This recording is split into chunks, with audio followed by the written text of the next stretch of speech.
What's up, guys? Today we talk about Scream Queen from ETR Media. Stay tuned.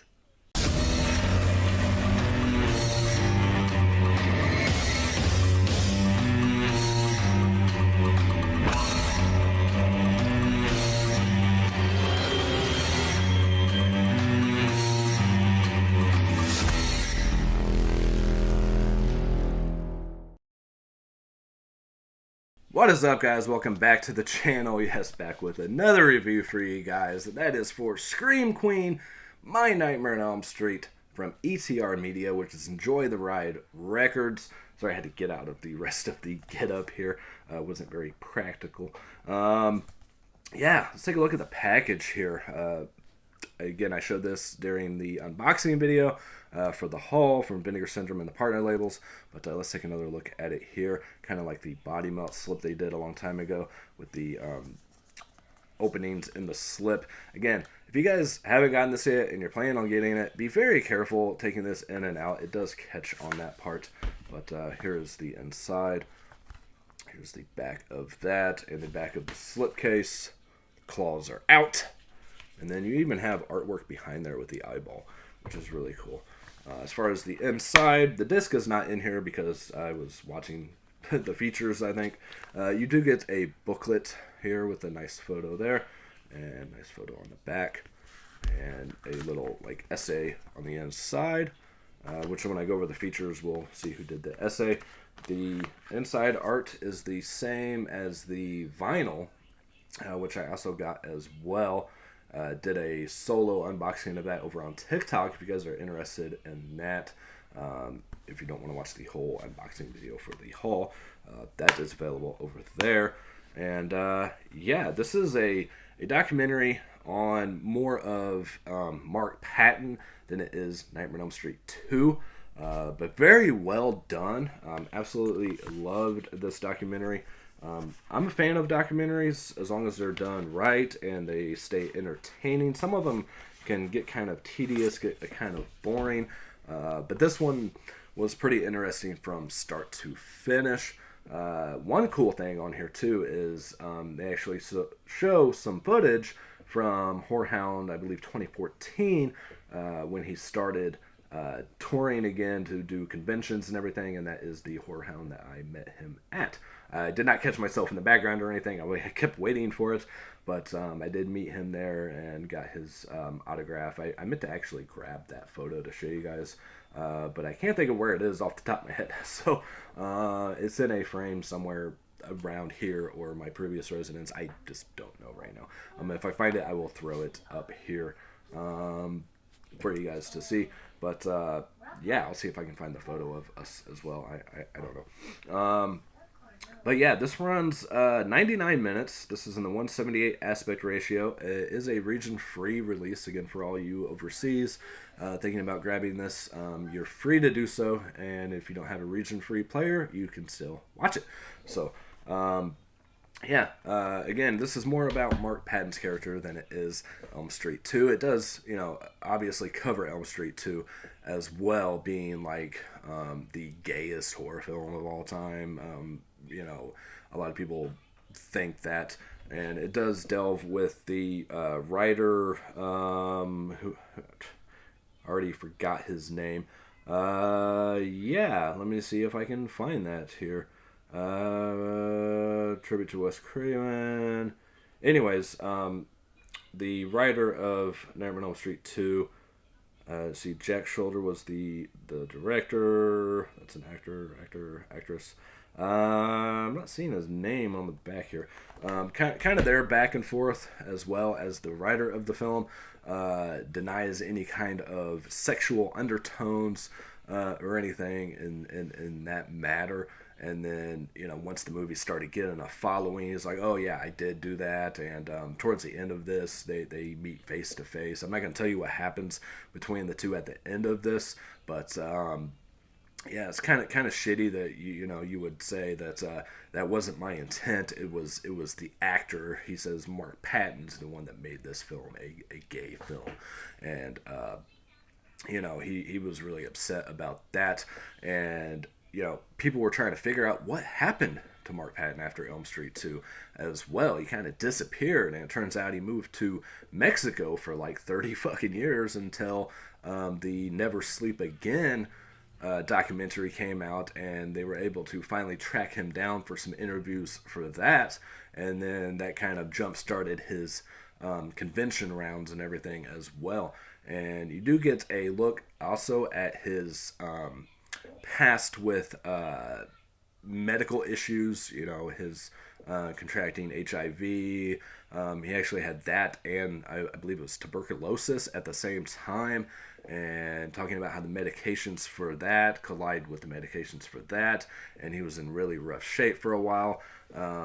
So I'm even surprised that he pulled through these medical issues and stayed very upbeat about it too. Like, you know, he's a very happy-go-lucky person, very active within like the pride communities and everything like that. I don't know too much about that part of society, so I do apologize for any thing that comes out wrong, or, you know, excuse my ignorance when it comes to that.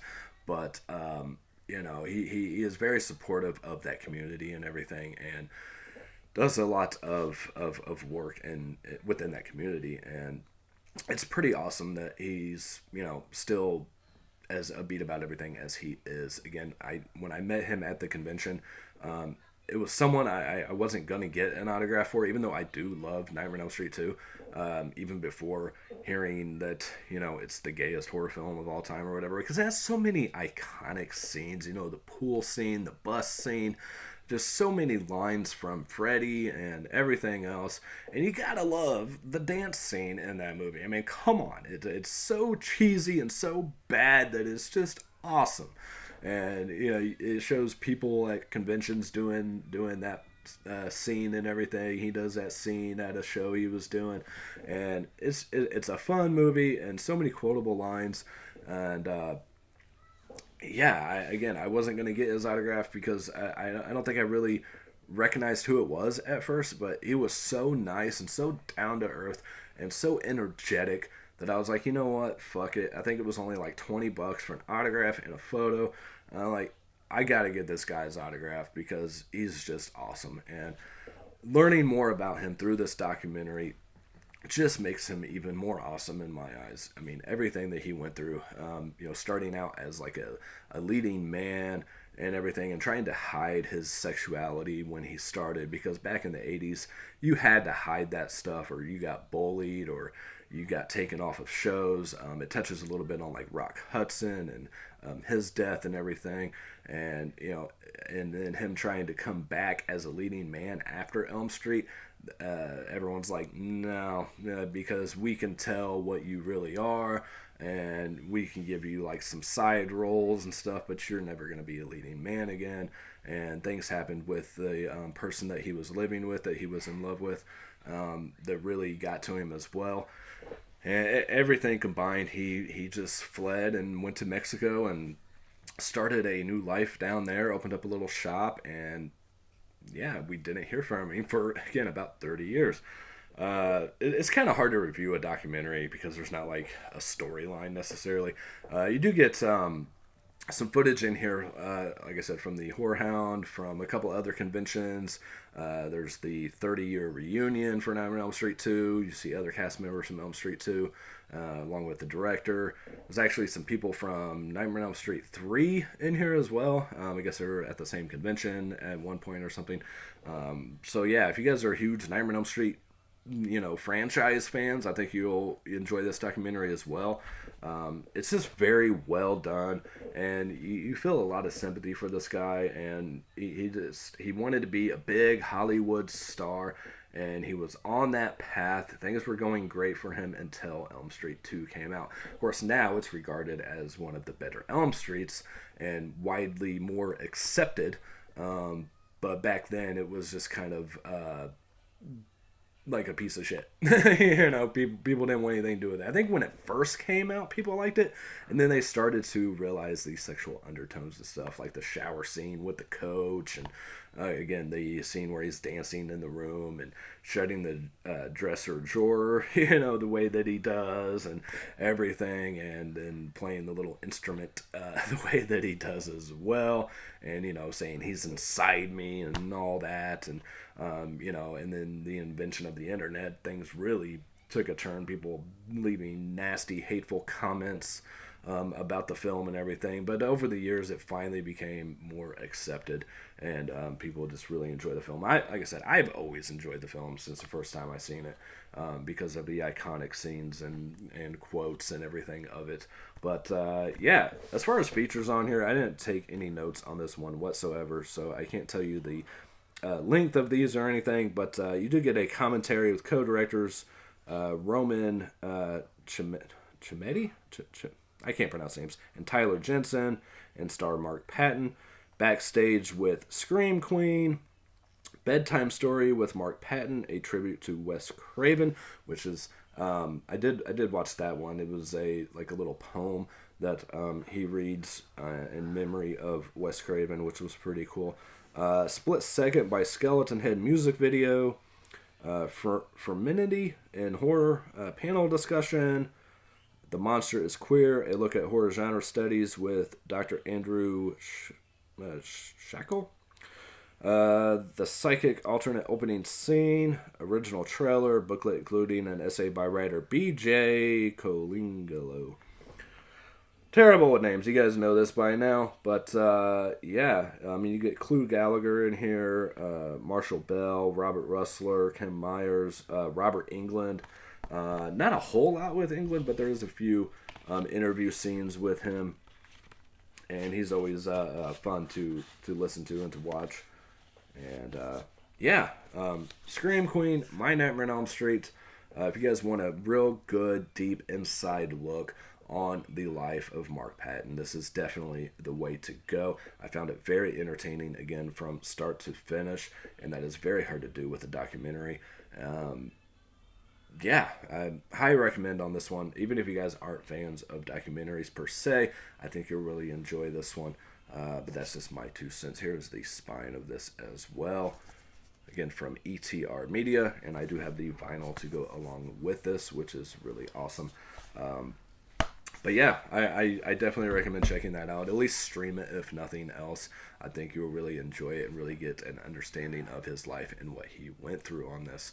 This one's going to be pretty short, guys, again, because it is a documentary. There's not really a whole lot to talk about. You just have to watch it and see what he has to talk about.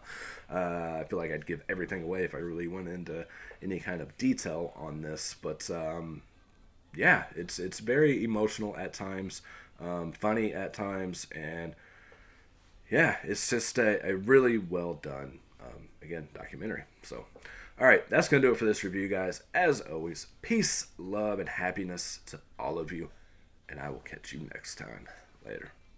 I wake up in the middle of the first movie that I'm the lead actor in and realize that there's a gay subtext in it. I was a gay person, and I was living in terror.